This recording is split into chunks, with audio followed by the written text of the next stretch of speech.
Hello everyone, welcome to class number 20 of the topic MS Excel. So last class में हमने discuss किया था कि बिल्ट इन फंक्शंस क्या है और कुछ टेक्स्ट फंक्शंस के बारे में जैसे कि lower, upper, concatenate, left and right ऐसे कुछ बिल्ट इन टेक्स्ट फंक्शंस के बारे में भी लास्ट क्लास में हमने प्रैक्टिकली डिस्कस किया था। सो आज के क्लास में हम डिस्कस करेंगे ऐसे और कुछ बिल्ट इन फंक्शंस के बारे में और उनको प्रैक्टिकली करके भी देखेंगे। तो चलिए शुरू करते हैं डिस्कशन आगे और डिस्कस करते हैं और कुछ डिफरेंट बिल्ट इन फंक्शंस के बारे में। ओके, तो आज के क्लास में सबसे पहले हम देखेंगे कुछ important date and time functions के बारे में जो कि हमें कॉमनली जरूरत पड़ते हैं कोई भी टास्क या फिर ऑपरेशन परफॉर्म करते वक्त एमएस एक्सेल को यूज करके। ओके, तो जैसे कि सबसे पहले हम देखते हैं टाइम फंक्शन। तो कोई भी फंक्शन हमारा शुरू होता है इक्वल टू सिंबल से, उसके बाद सिंपली हमें यूज कर लेना है टाइम, इक्वल टू के बाद लिख लेना है टाइम, उसके बाद पैरेंथेसिस ओपन करना है, उसके बाद यहाँ पे हम जो टाइम रिप्रेजेंट करना चाहते हैं तो पहले आवर में जो दिखाना चाहते हैं पहले उसको लिखेंगे, फिर मिनट में जिसको दिखाना चाहते हैं उसको लिखेंगे, फिर सेकंड में जिसको दिखाना चाहते हैं उसको लिखेंगे, फिर ब्रैकेट को क्लोज कर देंगे, एंटर करेंगे। देखो हमने क्या लिखा, इक्वल टू दिया, टाइम फंक्शन लिया, उसके अंदर सबसे पहले लिखा था 11, फिर 34, फिर 56, मतलब 11 आवर 34 मिनट 56 सेकंड। तो 11 आवर तो ये 24 आवर के हिसाब से टाइम को रिप्रेजेंट करता है। तो जबकि हमने 11 आवर लिया मतलब ये एएम में जाता है इसीलिए उसने दिखाया एएम। अगर यहाँ पे टाइम फंक्शन में जाके 11 के जगह पे अगर मैं यहाँ पे कर दूं 22, तो 22 मतलब कितना होना चाहिए, देखो 22 मतलब रात के 10, है कि नहीं, 12 प्लस 10 22। तो रात के 10 बजे को हम ट्रेन टाइम के हिसाब से 22 आवर बोल सकते हैं। टोटल डे में 24 आवर्स होते हैं, है कि नहीं। तो रात का जो 10 बजे है वो हो जाता है हमारा क्या, रात का जो 10 बजे है वो हो जाता है 22 आवर। तो देखो यहाँ पे रात का जबकि टाइम है इसीलिए 10:34 पीएम दिखा रहा है। तो टाइम फंक्शन का काम पता चला, by using time function we can represent the time in our cell. Okay, उसके बाद नाउ फंक्शन का काम क्या है, नाउ फंक्शन का काम है अभी हमारे सिस्टम में जो टाइम है और जो डेट है उसको वो रिप्रेजेंट करेगा। तो सिंपली इक्वल टू सिंबल ले लेना है, नाउ लिख लेना है, पैरेंथेसिस ओपन करके क्लोज कर देना है, एंटर प्रेस कर देना है। तो अभी हमारे सिस्टम में जो टाइम और जो डेट होगा उसी को दिखाएगा। 18 तारीख 5 महीना, महीना 5 नंबर महीना है, 2023 ईयर है। टाइम 13:56 मतलब 13:56 मतलब क्या, 12 बजे, 12 बज के 1 घंटा आगे, मतलब 1:56 पीएम ये टाइम हुआ है अभी। ओके, तो by using now function what can we do, by using now function we can display the current date and time of our system. Okay, then today function का काम क्या है, टुडे फंक्शन को use करके हम आज का डेट दिखा सकते हैं। By using today function we can return today's date. तो इक्वल टू लिख लेना है, टुडे लिखना है, पैरेंथेसिस को ओपन करके क्लोज कर लेना है, एंटर प्रेस कर देना है, तो आज का डेट दिखा देगा। So by using time function we can display the time, जहां पे हमें आर्ग्यूमेंट के हिसाब से या फिर पैरामीटर के हिसाब से आवर मिनट सेकंड को पास करना पड़ेगा। By using now function, we can display the current date and time of the system. And by using today function, we can display the date of the system. Okay. Then उसके बाद आते हैं कुछ statistical functions के बारे में। ये तो कुछ commonly most commonly used date and time functions थे जिनके बारे में हमने डिस्कस किया। अभी हम यूज करेंगे कुछ कॉमनली यूज्ड स्टैटिस्टिकल फंक्शन के बारे में। कुछ कॉमनली यूज्ड स्टैटिस्टिकल फंक्शन जैसे कि max function, mean function, count if function. Okay, ये सारे हैं कुछ स्टैटिस्टिकल फंक्शन जो कि मोस्ट कॉमनली यूज्ड होते हैं जब भी हम कोई कैलकुलेशंस करते हैं एमएस एक्सेल को यूज करके। तो ओके, तो यहाँ पे हम कुछ वैल्यू ले लेते हैं 78। ओके, सॉरी यहाँ पे टाइमिंग सेट हो गया है इसीलिए बाय डिफॉल्ट टाइमिंग आ जा रहा है। ओके, यहाँ पे कुछ वैल्यू ले लेते हैं 67, 78, 92, 45। ओके, उसके बाद 57। तो यहाँ पे हमने कुछ वैल्यू ले लिया। तो इन वैल्यूज में से हमें क्या करना है, मैक्सिमम वैल्यू जो है, लार्जेस्ट नंबर जो है उसको फाइंड करना है। तो उसके लिए हमारे पास क्या फंक्शन है, मैक्स फंक्शन है। इक्वल टू देने के बाद फिर क्या करेंगे, इक्वल टू देने के बाद क्या करेंगे, इक्वल टू देने के बाद वहां पे जबकि हमें मैक्सिमम वैल्यू कैलकुलेट करना है तो लिखेंगे मैक्स, उसके बाद ब्रैकेट ओपन करेंगे। ओके, फिर स्टार्टिंग सेल को सिलेक्ट कर लेंगे, कॉलन देंगे, एंडिंग सेल को सिलेक्ट कर लेंगे, ब्रैकेट क्लोज करेंगे, एंटर प्रेस करेंगे, तो वो हमें रिटर्न करेगा जो मैक्सिमम नंबर है या फिर जो लार्जेस्ट नंबर है टोटल लिस्ट में, वही हमें वो रिटर्न करेगा। देखो सबसे लार्जेस्ट क्या था, 92, तो वो हमें रिटर्न किया 92। ओके, वैसे ही जो टोटल लिस्ट है हमारे पास उसमें से अगर हमें मिनिमम वैल्यू या फिर सबसे स्मॉलेस्ट वैल्यू जो है उसको फाइंड करना है तो उसके लिए कौन सा फंक्शन यूज करें, min फंक्शन यूज करेंगे। तो equal to min, bracket open करेंगे, सेल का स्टार्ट मतलब जो टोटल लिस्ट का स्टार्टिंग सेल सिलेक्ट करेंगे, फिर कॉलम दे देंगे, फिर एंडिंग सेल सिलेक्ट करेंगे, ब्रैकेट को क्लोज कर देंगे, एंटर। तो मिनिमम वैल्यू कौन सा था, 45। देखो मिनिमम वैल्यू यहाँ पे आ गया है 45। तो by using max function we can find the maximum value and by using mean function we can find the minimum value from the given list. Okay, अभी नेक्स्ट जो इंपोर्टेंट फंक्शन है वो है count if function. Okay, count if function, तो उसके लिए हम पहले एक टेबल थोड़ा बना लेते हैं ताकि हम आसानी से इसको समझ पाए। ओके, तो यहाँ पे कुछ स्टूडेंट्स के नाम ले लेते हैं।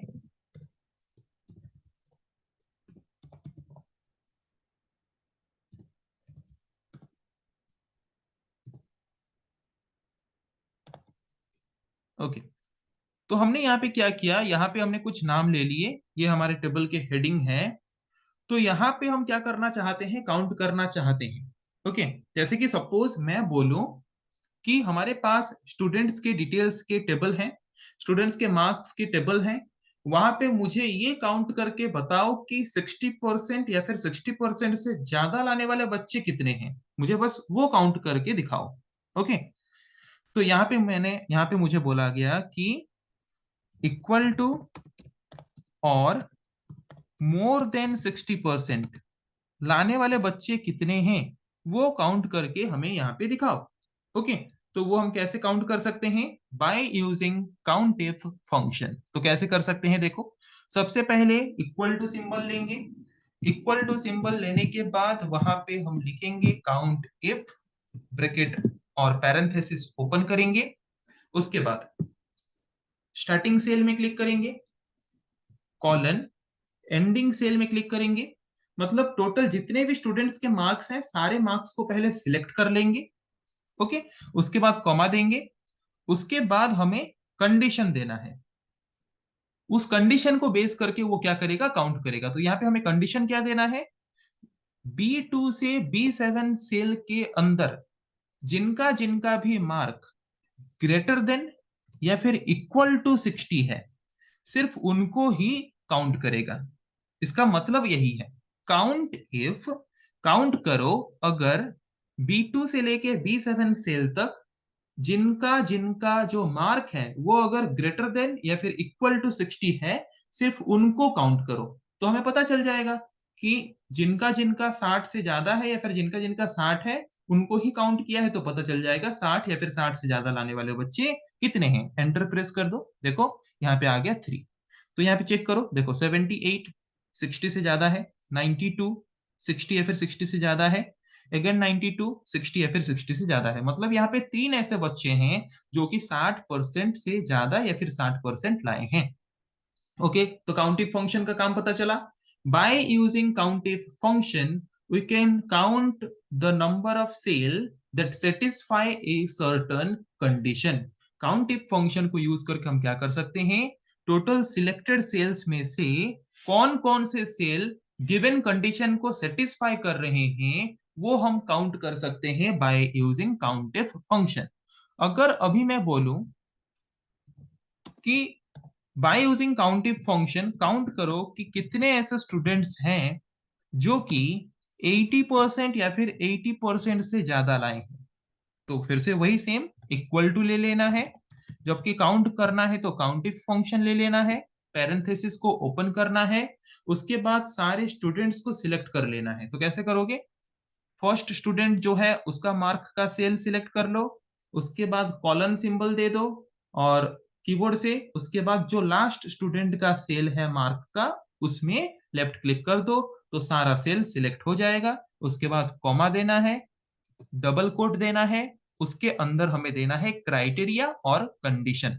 उस कंडीशन को जो जो सेटिस्फाई करेगा उनको सिर्फ काउंट करेगा। तो हमारा कंडीशन यहाँ पे क्या है? हमें सिर्फ उनको काउंट करना है जिनका मार्क 80 या फिर 80 से ज्यादा है। तो ये हमारा हो गया क्राइटेरिया। पैरेंथेसिस को क्लोज करेंगे, एंटर प्रेस करेंगे, तो टोटल लिस्ट में चेक कर लो, जो दो बच्चे 92 लाए हैं बस वही 80 या फिर 80 से ज्यादा है। तो इसीलिए total number of students who secured more than और equal to 90% is 2।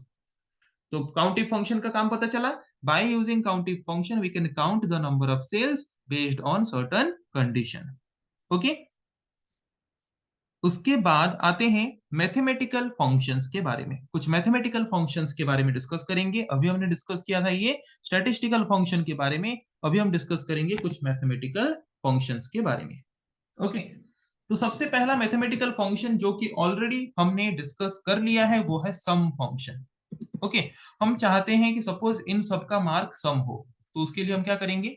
Equal to symbol लेंगे, सम लिखेंगे, पैरेंथेसिस ओपन करेंगे, स्टार्टिंग सेल को सिलेक्ट करेंगे लेफ्ट क्लिक करके, फिर कॉलन सिंबल दे देंगे कीबोर्ड से, फिर जो सबसे लास्ट सेल है उसमें लेफ्ट क्लिक करेंगे, तो टोटल सेल सिलेक्ट हो जाएगा सारा। उसके बाद पैरेंथेसिस को क्लोज करेंगे, एंटर प्रेस कर देंगे, सारे वैल्यूज को ऐड कर दिया देखो, by using sum function. Okay, वैसे नेक्स्ट फंक्शन क्या है? SQRT, square root function. Okay, तो स्क्वायर रूट फंक्शन यूज करके हम क्या कर सकते हैं? किसी भी वैल्यू का स्क्वायर रूट निकाल सकते हैं। ओके, तो कैसे करें? इक्वल टू सिंबल लेंगे, एसक्यूआरटी लिखेंगे, पैरेंथेसिस ओपन करेंगे, जिसका भी हमें स्क्वायर रूट निकालना हो, अगर वो किसी सेल में है तो उस सेल को सिलेक्ट कर लेंगे, या फिर डायरेक्टली वैल्यू हम हमारे हिसाब से भी ले सकते हैं। ओके, जैसा हम चाहे वैसा कर सकते हैं। फिर पैरेंथेसिस को क्लोज कर देना है, एंटर प्रेस करना है, तो उस पर्टिकुलर नंबर का जो स्क्वायर रूट वैल्यू है वो स्क्वायर रूट वैल्यू निकल के आ जाएगा। अगर हमें किसी भी नंबर का पावर निकालना है तो उसके लिए इक्वल टू सिंबल लेंगे, पावर लिखेंगे, पैरेंथेसिस ओपन करेंगे, सपोज मुझे 2 का पावर 3 निकालना है, तो 2 कॉमा 3 मतलब 2 का पावर 3। तो कितना है 2 का पावर 3? 2 का पावर 3 मतलब क्या? 2 इंटू 2 इंटू 2 मतलब 8 आना चाहिए। देखो 8 आ रहा है। सेकेंड पावर फंक्शन यूज करते हैं और एक एग्जांपल ले लेते हैं, जैसे कि कोई बड़ा नंबर 45 का मुझे पावर 7 निकालना है, बहुत ही बड़ा टाइम टेकिंग होगा, तो हम इजीली इसको यूज करके कैलकुलेट कर सकते हैं। ओके, तो ये नंबर ऐसा बड़ा नंबर आ रहा है इसीलिए ऐसा दिखा रहा है। तो अगर इसको हम सिर्फ नंबर के फॉर्म में देखना चाहते हैं तो क्या करना पड़ेगा? इसके ऊपर राइट क्लिक कर लेना है, फॉर्मेट सेल्स में जाना है, फॉर्मेट सेल्स में जाने के बाद वहां पे नंबर पे चले जाना है, उसके बाद यहाँ पे डेसिमल प्लेसेस को 0 कर देना है और उसके बाद ओके कर देना है। तो देखो हमने जो लिया था 45 का पावर 7 उसका वैल्यू ये है जो कि नंबर के फॉर्म में हमारे स्क्रीन में हमें दिखाई दे रहा है। तो ये रहा कुछ कॉमनली यूज्ड मैथमेटिकल फंक्शंस। अभी हम देखेंगे कुछ कॉमनली यूज्ड लॉजिकल फंक्शंस के बारे में। ओके, कुछ कॉमनली यूज्ड लॉजिकल फंक्शंस के बारे में अभी हम डिस्कस करेंगे। कुछ कॉमनली यूज्ड लॉजिकल फंक्शंस क्या क्या है? एंड, और, नॉट। लॉजिकल फंक्शंस हम किस तरह के फंक्शंस को बोलते हैं? जिस तरह के फंक्शंस दो या फिर दो से ज्यादा कंडीशंस को लेके कैलकुलेशंस करते हैं उस तरह के फंक्शंस को बोलते हैं लॉजिकल फंक्शंस। या फिर जिस तरह के फंक्शंस बुलियन वैल्यूज को लेके कैलकुलेशंस करते हैं उस तरह के फंक्शंस को बोलते हैं लॉजिकल फंक्शंस। तो ये बुलियन वैल्यूज क्या होता है? जब भी अगर हमें कोई ऐसा क्वेश्चन पूछा जाता है जिसका आंसर सिर्फ ट्रू या फिर फॉल्स के फॉर्म में हो, तो वो ट्रू फॉल्स जो दो आंसर होते हैं यही होता है Boolean values. Okay, Boolean values क्या है? ट्रू, फॉल्स, ये है बुलियन वैल्यूज। तो अगर बुलियन वैल्यूज को लेके कोई फंक्शन काम कर रहा है और हमें रिजल्ट दे रहा है तो उन फंक्शंस को बोलते हैं लॉजिकल फंक्शंस। तो लॉजिकल फंक्शंस कुछ ऐसे फंक्शंस हैं जो कि बुलियन वैल्यूज को लेके कैलकुलेशंस करते हैं और हमें जो रिजल्ट देते हैं वो भी बुलियन वैल्यूज के फॉर्म में ही देते हैं। Okay, so logical functions are also known as Boolean functions because these functions perform operation based on Boolean values. Okay, and these functions also generate result in the form of Boolean values. तो logical functions हम उस functions को बोलेंगे जो कि Boolean values को लेके operation भी परफॉर्म करता है और boolean value as a output generate भी करता है। ओके, तो चलिए देखते हैं कैसे हम बुलियन फंक्शंस को यूज कर सकते हैं। बुलियन फंक्शंस तीन तरह के मेनली होते हैं, एंड और नॉट। एंड फंक्शन को कैसे यूज करेंगे? इक्वल टू सिंबल देना है, एंड लेना है, उसके बाद पैरेंथेसिस को ओपन करना है। तो कोई भी रिजल्ट ट्रू है या फॉल्स है वो कब जनरेट होता है? जब हम कुछ कंडीशंस देते हैं। ओके, तो यहाँ पे सबसे पहले हम कुछ कंडीशन देंगे, 56 ग्रेटर देन 76। ओके, तो यहाँ पे जो रिजल्ट है 56 ग्रेटर देन 76, इसका एक वैल्यू आएगा, या तो ट्रू आएगा या तो फॉल्स आएगा। तो वो जो ट्रू या फिर फॉल्स जो है वो बुलियन वैल्यू है। ओके, तो यहाँ पे 56 ग्रेटर है क्या 76 से? नो, तो इसका बुलियन वैल्यू क्या आएगा? फॉल्स आएगा। ओके, यहाँ पे और एक कंडीशन लेते हैं, 67 greater than equal to 78, sorry 67 greater than equal to 57।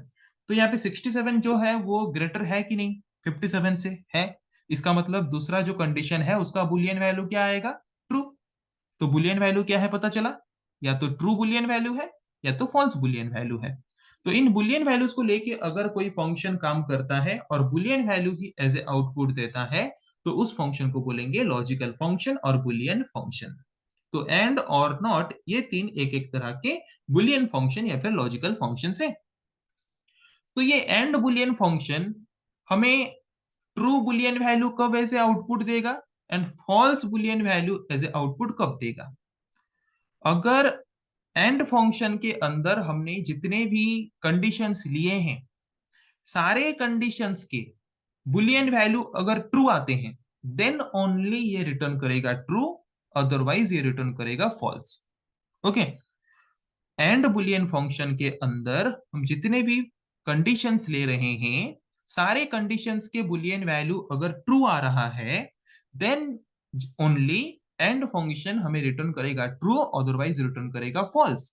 Okay, जैसे कि यहाँ पे देखो 56 ग्रेटर देन 76, इसका बुलियन वैल्यू क्या आ रहा है? फॉल्स। तो अगर कोई एक भी कंडीशन का बुलियन वैल्यू फॉल्स आया तो एंड फंक्शन हमें क्या रिटर्न करेगा? मैंने बोला फॉल्स। अगर सारे के सारे कंडीशंस ट्रू रिटर्न कर रहे हैं then only and function return करेगा ट्रू। तो एक भी कंडीशन यहाँ पे फॉल्स हो चुका है ऑलरेडी, तो ये रिटर्न क्या करना चाहिए? फॉल्स। देखो यहाँ पे हमें रिटर्न कर रहा है फॉल्स। ओके, पर यहाँ पे अगर हम सारे कंडीशंस को सही रख दें, जैसे कि देखो अभी फर्स्ट कंडीशन भी सही हो गया, सेकंड कंडीशन भी सही हो गया, तो अभी एंड फंक्शन हमें क्या रिटर्न करना चाहिए? एंड फंक्शन हमें ट्रू तब रिटर्न करता है जब उसके अंदर सारे के सारे कंडीशंस ट्रू होते हैं। तो यहाँ पे सारे के सारे कंडीशंस ट्रू हैं, तो एंटर प्रेस करेंगे, देखो रिजल्ट हमें दे रहा है ट्रू। ओके, तो एंड फंक्शन का पता चला। उसी हिसाब से और फंक्शन को अगर यूज करेंगे, और मतलब क्या?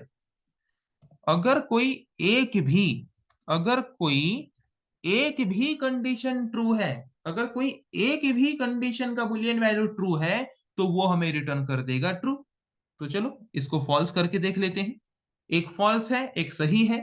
तो मैंने क्या बोला कि अगर और फंक्शन के अंदर जितने भी कंडीशंस हमने दिए हैं उनमें अगर सारे में से कोई एक भी कंडीशन अगर ट्रू है तो टोटल रिजल्ट उसका क्या आएगा? ट्रू आएगा। देखो, पर अगर सारे के सारे कंडीशंस फॉल्स हैं, सारे के सारे कंडीशंस अगर फॉल्स हो गए देन ओनली वो रिटर्न करेगा फॉल्स। कौन? और फंक्शन। ओके, एंड फंक्शन हमें कब ट्रू रिटर्न करता है? जब उसके अंदर के सारे कंडीशंस ट्रू होते हैं। और फॉल्स कब रिटर्न करता है? अगर कोई एक भी कंडीशन फॉल्स होता है तो।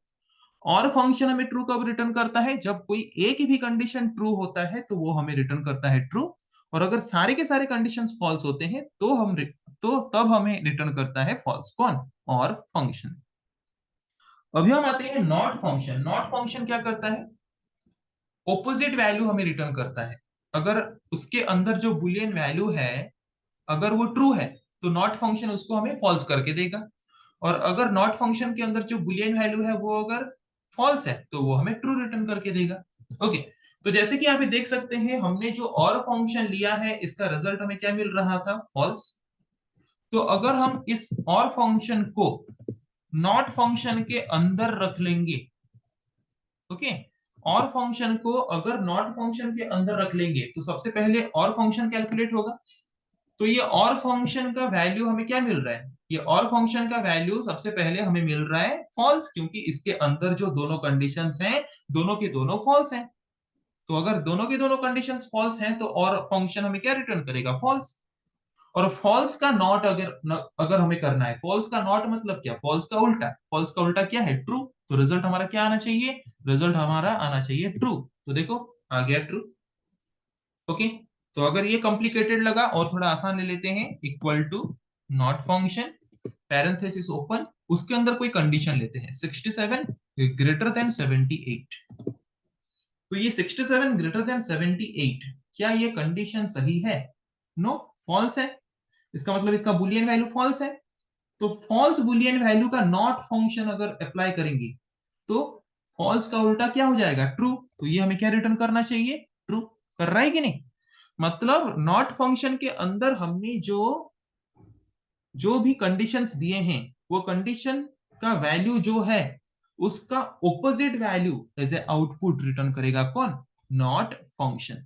सो ये रहा कुछ ऐसे most commonly used built in functions जो कि हमें जरूरी पड़ते हैं एमएस एक्सेल में different type of task perform करते वक्त, कैलकुलेशंस परफॉर्म करते वक्त। ओके, सो और भी बहुत सारे फंक्शंस हैं, धीरे धीरे हम जब करते करते जाएंगे आगे, न्यू न्यू टॉपिक्स पढ़ते पढ़ते जाएंगे और भी डिफरेंट फंक्शंस के बारे में सीखते सीखते जाएंगे। सो आज के क्लास में हमने जिन टॉपिक्स के बारे में डिस्कस किया आई थिंक आप लोगों को समझ आ चुका है। सो नेक्स्ट क्लास में हम डिस्कस करेंगे ऐसे और कुछ टॉपिक के बारे में। आज के लिए इतना ही। Thank you.